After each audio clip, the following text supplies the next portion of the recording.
ദൈവരാജ്യം എവിടെയാണ്, എപ്പോഴാണ് വരുന്നത് എന്ന ചോദ്യത്തിന് ഈശോ നൽകുന്ന ഉത്തരം ഇപ്രകാരമാണ്: ദൈവരാജ്യം നിങ്ങളുടെ ഇടയിൽ തന്നെയുണ്ട്. ദൈവരാജ്യം നിങ്ങളുടെ ഉള്ളിൽ തന്നെയുണ്ട്, നിങ്ങളുടെ ഇടയിൽ തന്നെയുണ്ട്. ലൂക്കാ 17:21. ഇന്ന് നമ്മളെല്ലാവരും തിരിച്ചറിയേണ്ട സത്യം ഇതാണ്: നമ്മുടെ ചുറ്റും, നമ്മുടെ നടുവിൽ നമ്മൾ പോലും അറിയാതെ ദൈവത്തിൻ്റെ രാജ്യം സ്ഥിതി ചെയ്യുന്നു. എബ്രായ ലേഖനം 11-ാം അധ്യായത്തിൻ്റെ 2-ാം വാക്യത്തിൽ നമ്മൾ കാണുന്നുണ്ട്, കാണപ്പെടുന്ന ഈ ലോകം കാണപ്പെടാത്തവയിൽ നിന്നുണ്ടായി. ഇന്ന് നമ്മൾ വചനം കേൾക്കുമ്പോൾ, പ്രാർത്ഥിക്കുമ്പോൾ അത്ഭുതങ്ങൾക്ക് സാധ്യതയുണ്ട്. കാരണം നമ്മുടെ നടുവിൽ ദൈവരാജ്യമുണ്ട്. ഈ ദൈവരാജ്യത്തിൻ്റെ ഉള്ളിലേക്ക് നമുക്ക് എങ്ങനെയാണ് പ്രവേശിക്കാൻ സാധിക്കുന്നത്? ഈശോ അതിനൊരു ഉത്തരം യോഹന്നാൻ സുവിശേഷം 3-ാം അധ്യായത്തിൽ നിക്കോദോമോസിനോട് പറയുമ്പോൾ അതിനുള്ള ഉത്തരം നൽകുന്നുണ്ട്. നിങ്ങൾ വീണ്ടും ജനിക്കണം.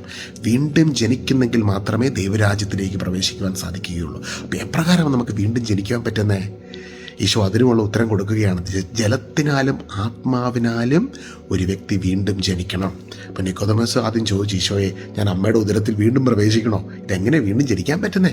നല്ലൊരു ചോദ്യം അല്ലേ? അപ്പം ഈശോ ഉത്തരം കൊടുക്കുകയാണ്: ജലത്തിനാലും ആത്മാവിനാലും വീണ്ടും ജനിക്കണം. ഈശോ പരസ്യ ശുശ്രൂഷയ്ക്ക് മുൻപാകെ കർത്താവ് യോഹന്നാൻ സ്നാപകനിൽ നിന്ന് ബാപ്റ്റിസം സ്വീകരിച്ചു. അപ്പോഴാണ് സ്വർഗം തുറക്കപ്പെടുന്നതും ദൈവത്തിൻ്റെ ആത്മാവ് ഈശോയിലേക്ക് കടന്നു വരുന്ന ഭാഗം നമുക്കെല്ലാവർക്കും അറിയാവുന്നൊരു ഭാഗമാണ് അല്ലേ?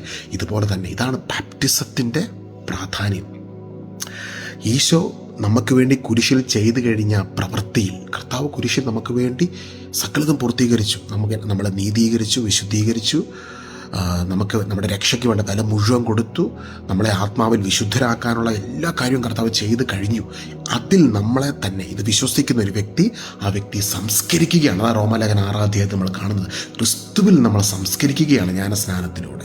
അതിനുശേഷം ആത്മാവിൻ്റെ അഭിഷേകത്തിലൊരു പുതിയ ജീവിതത്തിലേക്ക് ദൈവം നമ്മളെ പ്രവേശിപ്പിക്കുകയാണ്. ഈശോ പ്രകാരം ആത്മാവിൽ നയിക്കപ്പെട്ടോ, അതുപോലെ തന്നെ ആത്മാവിലും നമ്മൾ വീണ്ടും ജനിക്കുകയാണ്. ജലത്തിനാലും ആത്മാവിനാലും വീണ്ടും ജനിക്കുന്നില്ലെങ്കിൽ നീ ദൈവരാജ്യത്തിനുള്ളിലേക്ക് പ്രവേശിക്കുകയില്ല. അപ്പം ജലത്തിനാലും ആത്മാവിനാലുമുള്ള ഈ ഒരു ജനനം ലഭിക്കുന്നവൻ പിന്നെ കാറ്റ് പോലെ, അതായത് ഈശോ പഠിപ്പിക്കുന്നുണ്ട്, കാറ്റത് എവിടേക്ക് വീശുന്നെന്നോ എങ്ങോട്ട് പോകുന്നോ നമ്മൾ കാണുന്നില്ല, പക്ഷെ നമുക്കത് ഫീൽ ചെയ്യും.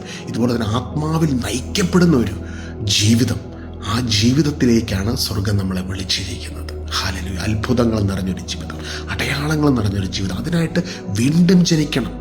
ദൈവരാജ്യത്തിൻ്റെ ഉള്ളിലേക്ക് നിങ്ങൾ പ്രവേശിക്കണം. അതുകൊണ്ട് ബാപ്റ്റിസത്തിന് വലിയ പ്രാധാന്യമുണ്ട്. പരിശുദ്ധാത്മാവിലുള്ള സ്നാനത്തിനും അതിനും വലിയ പ്രാധാന്യമുണ്ട്. അതാണ് സഭയുടെ ശുശ്രൂഷകളിലൂടെ നമ്മളിലേക്ക് കടന്നു വരുന്നത്. ഇതിനെ വിശ്വാസത്തോടെ നമ്മൾ സ്വീകരിക്കണം. തിരിച്ചറിവോടുകൂടി നമ്മൾ ആ ഒരു വിശ്വാസത്തിൽ നയിക്കപ്പെടണം. അപ്പോൾ ദൈവരാജ്യത്തിൻ്റെ അനുഭവങ്ങളും അതിൻ്റെ അർത്ഥതലങ്ങളും മനസ്സിലാക്കി പരിശുദ്ധാത്മാവിൽ നിറഞ്ഞ് നമുക്ക് ജീവിക്കാം.